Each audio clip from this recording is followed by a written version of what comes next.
ලඝු ගණකවල නීතියක් තියෙනවා. ආසේ මට ලියන්න පුළුවන් 2 4 වෙනි බලය කියලා. හරි අපි මෙන්න මේ ගාන බලමු.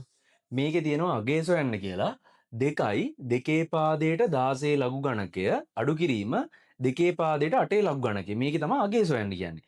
එතකොට ලඝු ගණකවල නීතියක් තියෙනවා. ලඝු ඒ පාදයට ඒ තිබ්බොත් මේකේ උත්තරේ 1යි.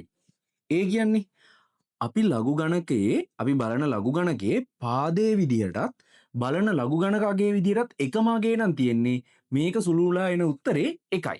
එතකොට මේකේ උත්තරේ 1යි. එතකොට මෙන්න මේක අපිට පාවිච්චි කරන්න පුළුවන් මේ ගාන විසඳන්න.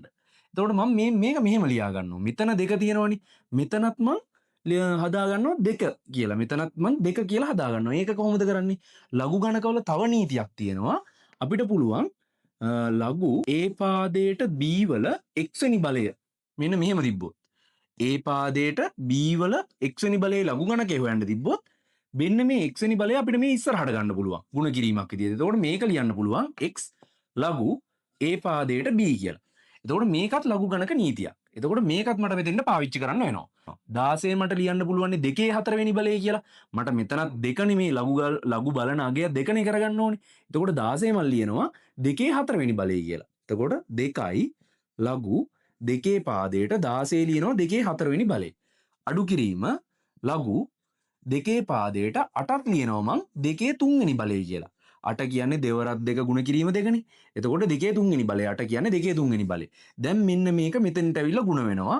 මේකත් මෙන්න මෙතෙන්ට එනවා. එතකොට 2යි 4යි ගුණ වෙනවා. මේ 2යි මේ බලයේ විදියට තියෙන එක ඉස්සරහට එද්දි ඒ එන 4යි ගුණ වුණාම දෙවරක් 4 8යි ලඝු 2 පාදයට 2 අඩු කිරීම මෙතන මේ 3ත් ඉස්සරහට ආවම 3යි ලඝු 2 පාදයට 2 2 පාදයේ 2. එතකොට මෙන්න මේ කියන්නේ 1යි.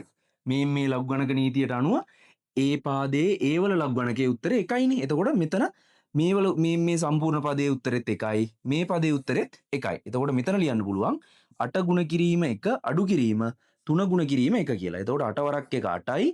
ඒකෙන් අඩු කරන්න ඕනේ 3ක්. 8ෙන් 3ක් අඩු කරපුවම අපිට අවසාන උත්තරේ එනවා 5ක් කියලා.